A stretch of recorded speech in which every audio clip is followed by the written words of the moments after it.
어제 영국의 일간지 텔레그래프의 기사를 인용한 보도를 보았는데요. 프란치스코 교황이 최근 아기를 축복해 달라면서 자신의 반려견을 데려온 한 여성을 나무랬던 내용이 보도되었는데 이것도 인용이더라고요. 교황청 관영 매체인 바티칸 뉴스에서 지난 12일 프란치스코 교황이 로마에 열린 회의에서 이런 내용을 소개했대. 자기가 경험한 내용인데 자기한테 기도를 부탁한, 기도받으려 온 아련한 여성 신도가 있었는데 자기가 가방을 가지고 오더니 우리 아기인데 축복해 주세요 하고 가방을 열더니 보니까 거기에 작은 개 한 마리가 있었다 그래요. 그래서 교황이 화가 나서 그 여성을 향해서 지금 세계 속에서 많은 어린이들이 굶주려 죽어가고 있는데 겨우 이 작은 개를 내게로 데리고 왔느냐, 그렇게 책망했다고 합니다. 사랑하는 성도 여러분, 여러분은 교황의 이러한 지적에 대해서 어떻게 생각하십니까? 사실 저는 이 교황이라는 표현을 싫어합니다. 왜냐하면 교황은 문자적으로 교회 왕제잖아요. 근데 교회의 머리는 예수님이지 교회의 머리가 따로 있을 수가 없어요. 그러니까 천주교에서 표현하는 교황, 이런 경우는 개혁주의에서 싫어하는 표현입니다. 인정하지 않는 표현이거든요. 그런데 지구상의 80억의 인구 중에 약 22억에서 맥시멈 25, 한 5억까지를 기독교로 보거든요. 기독교인으로. 근데 그 절반이 로만 카톨릭이에요. 그러니까 11, 2억 정도가 천주교인이라 말입니다. 그리고 이제 절반이 개신교인 있고 그 또 일부가 소위 그리스 종교, 러시아 종교까지 포함되어 있어요. 그러니까 꽤 많은 사람, 미국의 인구가 3억 한 3천인데 세계를 호령하잖아요. 중국의 인구가 한 14, 5억 정도, 14억 몇천이던데, 그런데 세계 최강국이잖아요.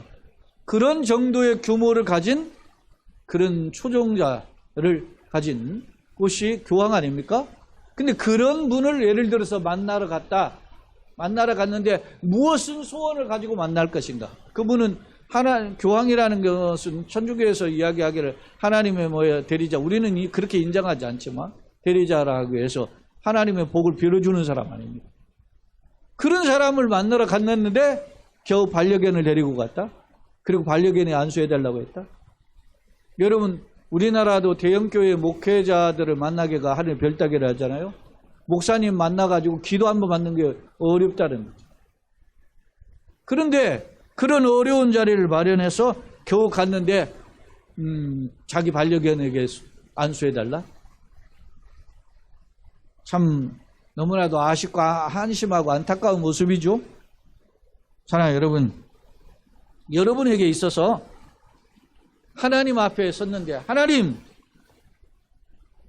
나의 소원을 들어주세요. 그때 하나님이 나타나셔서 내 소원을 말해라. 그럴 때 여러분은 무슨 소원을 아뢰고 싶습니까? 오늘 저는 시편 91편 1절로 16절 함께 읽은 말씀을 통해서 하나님을 사랑함이 왜 복된인지, 오늘 말씀은 역으로 이야기하면 하나님께서 사랑하시는 자에게 베푸신 복에 대한 내용을 두 가지로 설명하고 있어요. 하나는 방어적인 측면에서 보이고 하나는 긍정적인, 적극적인, 공격적인 측면에서의 복을 약속하고 있단 말이에요. 그러면 오늘 우리가 이 약속이 나에게 주신 하나님의 약속인 것으로 믿고 소망할 때 그 은혜가 임할 줄로 믿습니다.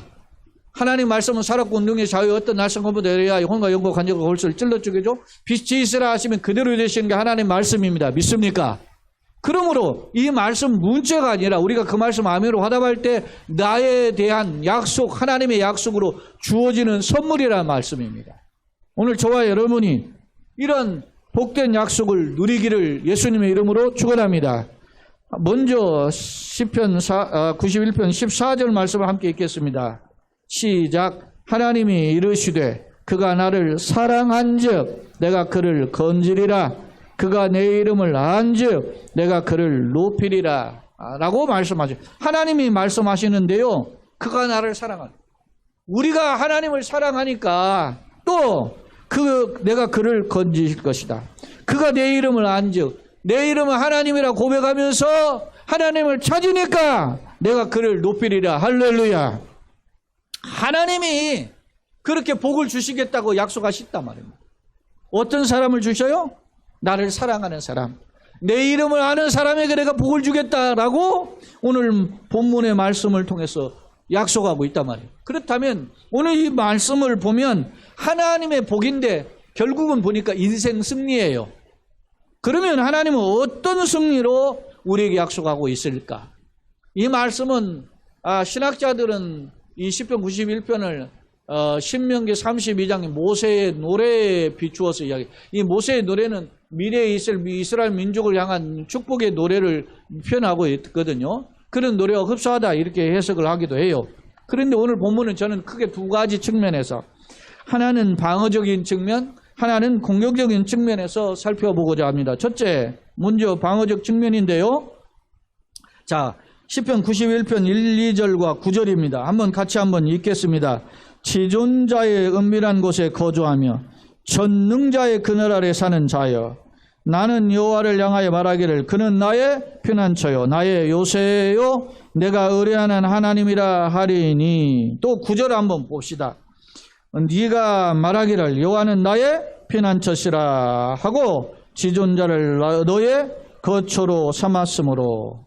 자, 오늘 말씀을 정리해 보면은 이 사람의 신앙 고백에 보면 뭐라고 하냐면 하나님은 나의 뭐요? 피난처다. 나의 거처다. 나의 그늘이시다. 여러분 1절에 보면 은밀한 곳에 거주한다 그러잖아요. 전능자의 그늘 아래 살아. 하나님의 그늘 날개 보호 아래 내가 지금 거하고 있다라고 이야기합니다. 뿐만 아니라 2절에서 나는 여호와를 향하여 말하기를 그는 나의 뭐요? 피난처요 나의 요새요 내가 의뢰하는 하나님. 이건 다윗의 고백하고 똑같아요. 다윗의 18편의 1절에 보면 여호와는 나의 힘이시오 산성이 요새 피난처 거할성이라 그랬죠. 시편 144편에서도 보면 이런 고백을 또 해요. 그러니까 철저히 나와 하나님과의 관계 속에서 하나님이 나에게 불어오는 수많은 세파의 도전과 역경을 막아주시는 그늘이 되어 있는 피난처이심을 고백한다는 말씀입니다. 여기 오늘 본문에 보면 피난처라는 고백이 벌써 2절과 9절에 두 번에 반복돼서 나오고 있거든요. 특히 여기에 피난처라는 또 다른 표현이 1절에 은밀한 곳이라고 표현하고 있는데 이 샤테르라고 하는 히브리어를 제가 살펴보니까 절대적으로 안전한 보호처라고 하는 뜻으로 해석이 되었어요. 그렇습니다. 하나님은 우리의 인생길에서 그 어느 누구의 공격도 막아주고는 진실한 은밀한 피난처가 되시는 줄로 믿습니다. 그러려면 나와 하나님 관계가 어떤 관계가 되어야 하느냐 중요하다는 것이죠. 나는 하나님과 뗄래야 뗄 수 없는 불가분의 관계입니다. 주님은 나의 유일한 방패입니다. 오늘 본문의 2절에서도 나의 요새라고 그러잖아요. 요새는 적이 공격해도 무너뜨릴 수 없는 그러한 아주 세밀한 장소가 요새이지 않습니까? 바로 요새임을 고백했어요. 누가? 하나님이 나의 진정한 요새라 고백하고 있습니다. 9절에서도 여호와는 나의 피난처시라 지존자를 나의 거처로 삼았습니다. 내가 하나님께만 가면 그곳에는 나의 진정한 안전한 것이 됩니다 라고 이 시편 기자는 고백하고 있다는 사실입니다. 주목할 점은 이 사람이 이렇게 고백하는 그 내용의 궁극적인 내용을 한번 들여다보면 자 시편 91편 3절에 보면 이는 왜 이렇게 고백했을까? 이는 이유가 있어요. 이유 같이 한번 읽어봅시다. 시작. 이는 그가 너를 새 사냥꾼의 올무에서와 심한 전염병에서 건지실 것이미르다. 왜 내가 하나님을 피난처로, 왜 내가 하나님을 은밀한 곳으로, 왜 내가 하나님을 나의 요새로 삼았느냐? 그 까닭은 그런 뜻이죠. 그가 하나님께서 너를 새 사냥꾼의 올무, 새를 잡으려는 올무에서 우리를 건져주시고 또 심한 전염병, 강력한 그 질병 속에서 우리를 건져주시기 때문입니다. 믿습니까? 또한 6절에서 보면 이런 표현이 있습니다. 6절에 어두울 때 퍼지는 뭐요? 전염병과 밝을 때 닥쳐오는 재앙을 두려워하지 아니하리라. 어두울 때나 밝을 때나 그러니까 소위 말하면 밤낮으로 주님이 우리를 하루 종일 간섭해 주심 믿습니까? 그렇기 때문에 내가 두려워하지 않는다. 사랑하는 성도 여러분, 세상 사는 게 얼마나 어렵습니까? 에? 보통이 아니십니다. 여러분요, 세상이 갈수록 좋아졌지만 좋아진 만큼 세상은 더 거칠고 험해요. 그렇기 때문에 이 험한 세상에 두려워하지 않는 비결은 하나님이 나의 피난처이기 때문입니다. 10절 또 봅니다. 10절에도 보면 화가 네게 미치지 못하며 재앙이 네 장막에 가까이 오지 못한다. 장막은 나의 집이란 말입니다. 내 가정에, 나의 삶의 터전에 화나 재앙이 미치지 못함을 강력하게 교훈하고 있어요. 믿습니까? 여러분, 사냥꾼의 올무는 대적자가 적극적으로 나를 공격하는 모습이에요. 그렇죠? 전염병은 각종 질병을 대표하는 표현이고, 밝을 때 닥치는 재앙은 낮에 찾아오는 고난이에요. 혹자는 이걸 일사병으로 해석하지만 주석에 보니까 순식간에 찾아오는 예측 불허의 재앙이라 그랬어요.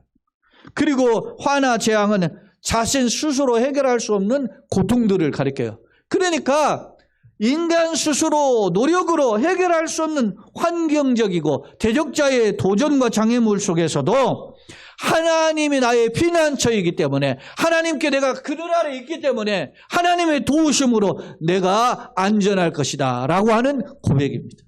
저와 여러분이 이런 고백을 갖기를 예수님의 이름으로 축원합니다. 그렇다면 우리가 한번 기억해 볼 게 있어요. 하나님은 도대체 이러한 역경의 상황에서 어떻게 우리를 도우실 것일까? 한번 그 내용 한번 들여다봅시다. 10절, 11절 한번 같이 읽겠습니다. 시작. 화가 내게 미치지 못하며 재앙이 네 장막에 가까이 오지 못하리니 그가 너를 위하여 그의 천사들을 명령하사 내 모든 길에서 너를 지키게 하실니라. 할렐루야. 화와 재앙이 나를 다가오지 못하여 나를 침범하지 못해. 그 이유는 뭐냐? 그러니까 하나님이 천사를 동원해 가지고 나의 모든 길에서 나를 지켜주신다. 믿습니까? 사랑하는 성도 여러분, 천사는 위대하죠? 얼마나 위대하면 골로새서에 보면은 당시 이스라엘 민족 사회에 무슨 숭배가 있어요? 천사를 숭배하는 경향이 있었다는 거예요. 왜냐? 하나님의 대언자로 와서 전달해주고 기적을 바라고 하니까 막 이 사람들이 하나님 경외하는 걸 말할 거 없고, 심지어 누구를 섬기했어요? 천사를 숭배했다. 그런데 성경에 보면 하나님 뭐라고 그래요? 천사를 보내가지고 우리를 도우러 간다. 할렐루야. 천사는 우리가 숭배의 대상이 아니라 하나님께서 우리를 도우라고 보내신 하나님의 일꾼이 믿습니까? 여러분 성경을 봅시다. 히브리서 1장 14절 같이 한번 읽겠습니다. 시작. 모든 천사들은 섬기는 영으로서 구원받을 상속자들을 위하여 섬기라고 보내심이 아니나, 모든 천사들은 뭐요? 구원받을 상속자인 우리 성도들을 섬기라고 하나님 파송받은 일꾼이. 할렐루야. 그러니까 여러분 보세요. 레벨을 굳이 따진다면 하나님은 천사보다 누구를 귀하게 여겨요? 우리 성도들을. 여러분 천사 중에 어떤 자를 가리켜 너는 내 자녀라고 한 적 있어요? 그러나 하나님은 우리 성도들을 향하여 너는 내 아들이라 딸이라. 할렐루야. 그렇게 말씀. 그러니까 우리는 천사보다 더 고귀한 존재이죠. 믿습니까? 히브리서 2장 18절을 한번 또 보겠습니다. 한번 같이 시작. 그가 시험을 받아 고난을 당하였은즉 시험 받는 자들을 능히 도우실 수 있느니라. 여러분 그가 누굽니까? 예수님입니다. 예수님이 십자가 고난을 당하셨잖아요. 이 땅에 오셔서 인생 나그네 길 어간을 살아보셨단 말입니다. 그러니까 예수님은 누가? 우리 인간이 이 세상에 나그네 길 어간을 사는 것을 잘 알고 계셔요. 그래서 예수님의 시험을 받아서 고난을 당하게 막았기 때문에 이 세상이 간단치 않다는 걸 너무나도 잘 아셔요. 때문에 오늘 이 땅에서 비록 예수님은 지금 보좌 우편에 계시지만 세상에서 고난을 당하는 성도를 외면하지 아니하시고 그를 어떻게 능히 도와주신다. 믿습니까? 그런 주님의 약속이 우리 가운데 있음을 알 수 있다라는 사실입니다. 사랑하는 성도 여러분, 그렇다면 나는 어떤 삶을 살고 있습니까? 오늘 우리가 나그네 길 어간에 살 때 환경의 장애물로 또 예측 불허하는 현실의 문제들로 힘이 드는 것이 사실입니다. 지난 우리가 3년 동안 코로나를 겪어왔죠? 그는 최근에는 우크라이나 전쟁이 일어나고 그리고 그 여파로 경제 여파가 어려움이 왔고 최근에는 막 고금리가 계속 오르더니 상상할 수 없는 거잖아요. 뭐 베이비 스텝이라든지 뭐 어떤 때는 빅 스텝 하든지 전보 스텝 이렇게 해가지고 막 상상할 수 없이 금리가 뛰었잖아요. 이게 인간의 생각으로는 할 수가 없는 거예요. 그렇게 해서 뭐 그런 여파가 우리도 막 교회도 막 지금 막 밀려오고 있잖아요. 어떻게 할 수가 없는 거예요. 그동안 우리가 빛 가운데 걸어갔는데 이제는 완전한 빛 가운데 걸어가는 거예요, 지금. 그런 상황 속에 지금 있습니다. 그런데 여러분 보세요. 우리가 이런 상황에서 누굴 바라봅니까? 오직 주님을 바라봐야 되는 줄로 믿습니다. 왜요? 내가 현실의 계산법은 두드리지만 그러나 인생의 생사화복의 주인 안고 일어서면 아시는 것 우리의 머리털 하나까지 다 세심받으시는 것이 누구의 손에? 예수님의 손에 있는 줄로 믿습니다. 여러분 예수님은요 어떤 분이십니까? 여우도 굴도 있고 공중에 새도 집이 있는데 인자는 머리 둘 것이 예수님은 집이 없이 사셨어요. 그렇지만 예수님은요 만왕의 왕이신 만주의 능력으로 사셨다고. 그런 분이기 때문에 우리가 이 세상에 이렇게 비상한 터널을 통과하는 사실을 주님이 알고 있단 말이에요. 예? 여러분 생각해 보세요. 뭐 IMF가 오고 소위 말하면 뭐 전쟁이 오고 보릿고개가 오고 뭐 이런 고난들을 다 겪어보셨잖아요. 이번에 보니까 코로나가 오고 또 어려움 겪어있어요. 우리가 혹은 십수년 지나서 그때 참 어려웠을 때 그 터널을 통과했는데 하나님 도우셨다 이렇게 간증할지도 모릅니다. 사랑하는 여러분, 이것이 진정한 우리에게 감사의 통로가 되기를 예수님의 이름으로 축원합니다. 한번 봅시다. 어떻게 하나님이 도우시는가? 91편 4절 함께 읽겠습니다. 시작. 그가 너를 그의 깃으로 덮으시리니 네가 그의 날개 아래 피하리로다. 그의 진실함은 방패와 손방패가 되시나니. 할렐루야. 하나님의 그의 날개 깃으로 우리를 품어주신다. 그 어떤 것도 우리를 건드릴 수 없는 주님의 진정한 방어막 보호자가 되실 것임을 약속합니다. 어찌 그 분입니까? 7절 8절을 또 함께 읽겠습니다. 1000명이 내 왼쪽에서 10,000명이 내 오른쪽에서 엎드려지나 이 재앙이 내게 가까이 하지 못하리로다. 오직 너는 똑똑히 보리니 악인들의 보응을 네가 보리로다. 여러분 생각해 보세요. 1000명이 꼬꾸라지고 10,000명이 꼬꾸라지는 상황이면 어떻게 해요? 엄청난 재앙과 전쟁이에요. 전쟁뿐만 아니라 아마 그 상상할 수 없는 어떻게 해요? 천재지변으로 막 사람들이 몰살당하는 상황에서도 나는 오히려 어떻게 해요? 안전하리로다. 하나님이 나의 피난처시고 하나님이 나의 보호자 되시니까 내가 오히려 악인의 멸망을 목격하는 상황이라 할지라도 나는 오히려 안전하게 될 것임을 말씀하고 있습니다. 바로 이런 주님의 진정한 방어막, 방패가 되신 주님과 동행하는 저와 여러분 되시기를 예수님의 이름으로 축원합니다. 아멘. 마지막으로 이제 두 번째 공격적인 측면입니다. 하나님은 어떻게 우리를 도우실까? 13절 말씀을 함께 읽어보겠습니다. 시작. 네가 사자와 독사를 밟으며 젊은 사자와 뱀을 발로 누르리로다. 할렐루야.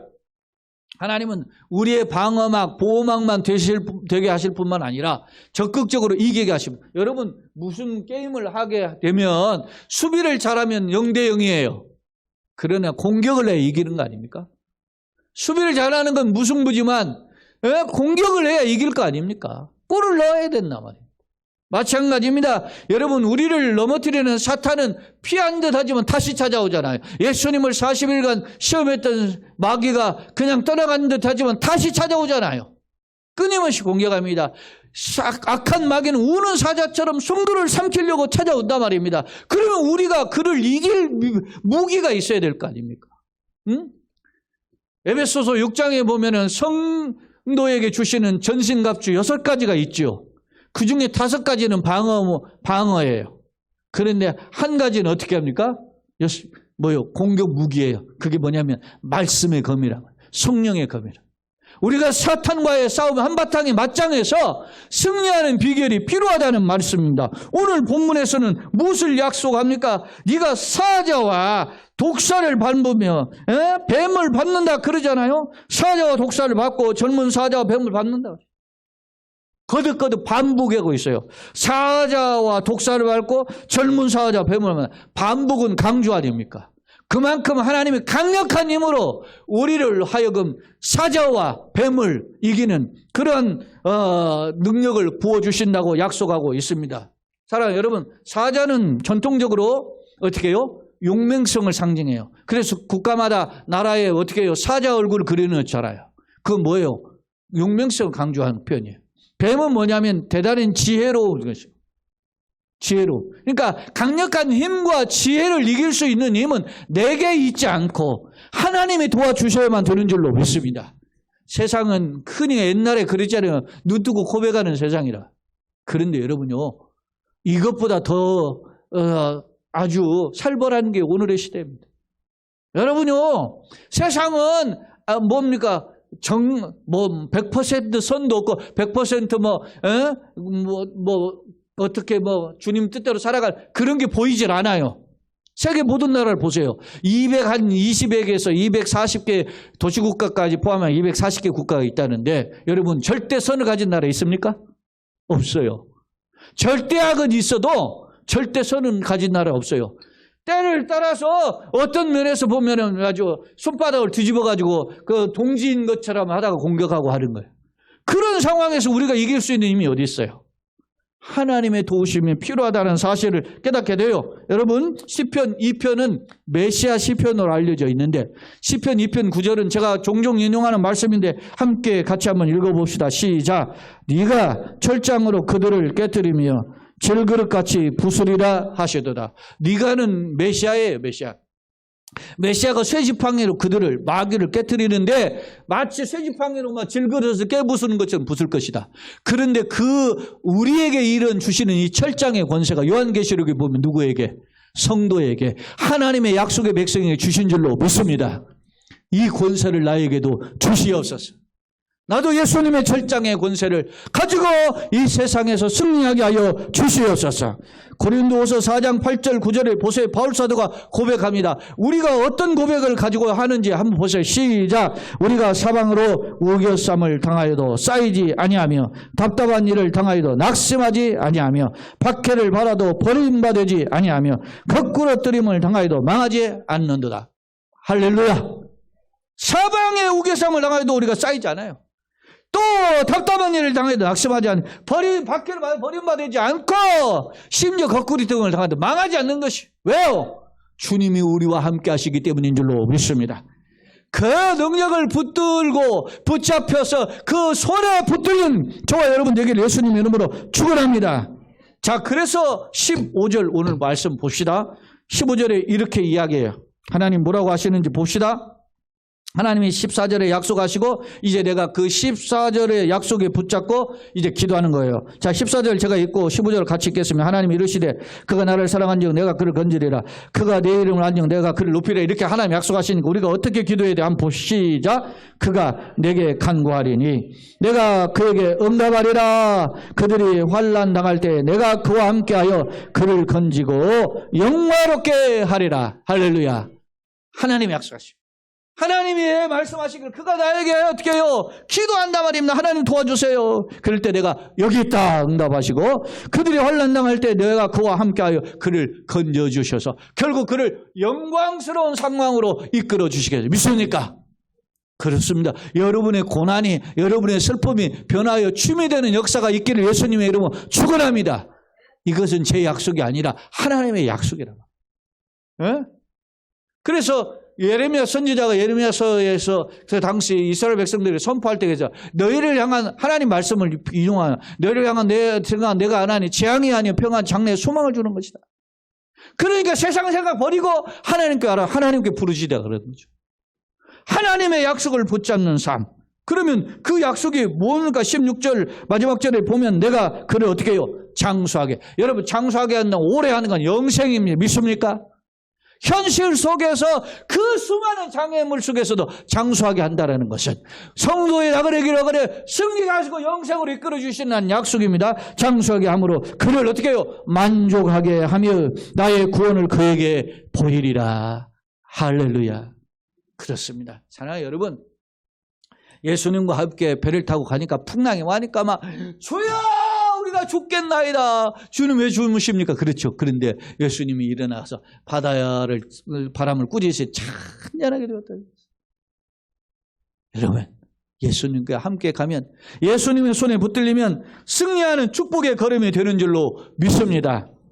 말씀의 경륜입니다. 사랑하는 성도 여러분, 그렇다면 여러분은 오늘 이 시편 91편의 말씀들을 약속들을 믿으십니까? 통계에 의하면 한국인의 성인 남성의 3분의 1, 3명 중 1명, 그리고 여성 중에는 4명 중 1명, 4분의 1이 암 환자라. 물론 의술이 발달되어 예전과 달리 암 환자의 상당수가 완치 혹은 좀 더 오랜 기간 생명을 보존하는 상황이 있어요. 그런데 여전히 그럼에도 불구하고 암은 우리 자신들에게는 공포의 대상입니다. 어찌 그뿐이가 암은 아닐지라도 남녀노소를 불문하고 많은 국민들이 각종 질환에 노출되어 있고 고생하고 있습니다. 어제도 제가 보니까 어느 트로트 하는 국악을 했던 어느 젊은 여가수가 자살을 한 것 같아요. 사망 소식이 들리더라고 보니까. 젊은 날인데 저는 잘 모르는 연예인이던데 그렇게 나왔어요. 왜요? 사는 게 힘들어요. 대인관계나 가족관계나 사회관계 각종 찾아오는 우울증 그리고 경제적인 문제로 고통당하는 것이 사실입니다. 이 돈 문제 때문에 문제는 말이죠. 이런 것 때문에 힘들 수 있습니다. 그런데 이런 것 때문에 신앙을 포기하거나 흔들려서는 안 된다는 거예요. 주님, 이러한 고비를 넘고 여러분요, 우리가 돈 주면서 뭘 탑니까? 놀이공원에 가가지고 사람 막 높은 곳에 떨어지는 것도 타보잖아요. 그죠? 제트열차도 타보는 겁니다. 스릴을 즐기기 위해서 돈을 내면서. 사랑하는 성도 여러분, 인생길은 하나님이 인도하시는 제트열차, 안전벨트, 하나님의 안전벨트를 메고 탄 제트열차인 줄로 믿습니다. 즐길 필요가 있단 말입니다. 그런데 내 생각, 내 판단대로 안 돼요. 그래서 힘든 것이 사실입니다. 그런데 주님 말씀하십니다. 마태복음 28장 18절 20은 예수님은 승천하기 직전에 제자들에게 주신 대지상 명령이잖아요. 그 명령을 한번 읽겠습니다. 하늘과 예수께서 나와 말씀하여 이르시되 하늘과 땅의 모든 권세를 내게 주셨으니 그러므로 너희는 가서 모든 민족을 제자로 삼아 아버지와 아들과 성령의 이름으로 세례를 베풀고 내가 너에게 분부한 모든 것을 가르쳐 지키게 하라. 크게 시작. 볼지어다 내가 세상 끝날까지 너희와 항상 함께 있으리라 하시리라. 할렐루야.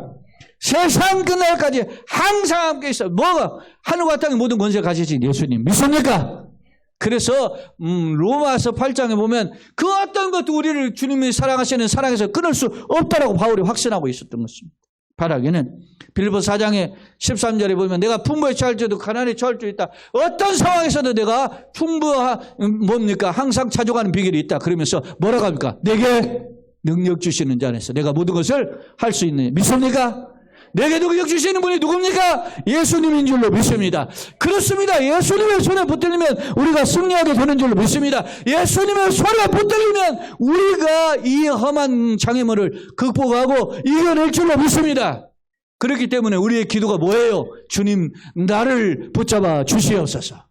그렇습니다. 그렇기 때문에 내 눈을 열어서 주님의 나를 붙잡아 주신 걸 확인하는 믿음을 주시옵소서. 주님의 내 눈을 열어서 주님의 손에 붙잡힌 것을 맛보고 걸어가게 하여 주시옵소서. 그런 기도의 고백이 필요하다는 것입니다. 예? 우리 복음 찬양 그게 있죠? 왜 나만 걷는 고난이라고 불평하지 마세요. 주님 손잡고 일어서세요. 주님 손잡고 일어서는 저와 여러분 되시기를 예수님의 이름으로 축원합니다.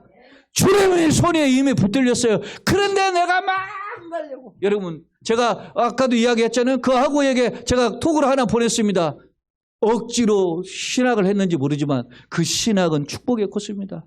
하나님을 더 많이 알고 맛보고 누리는 축복의 코스에 들어왔는데 아직도 여전히 질질 끌려가면 되겠습니까? 제가 그런 얘기했어요.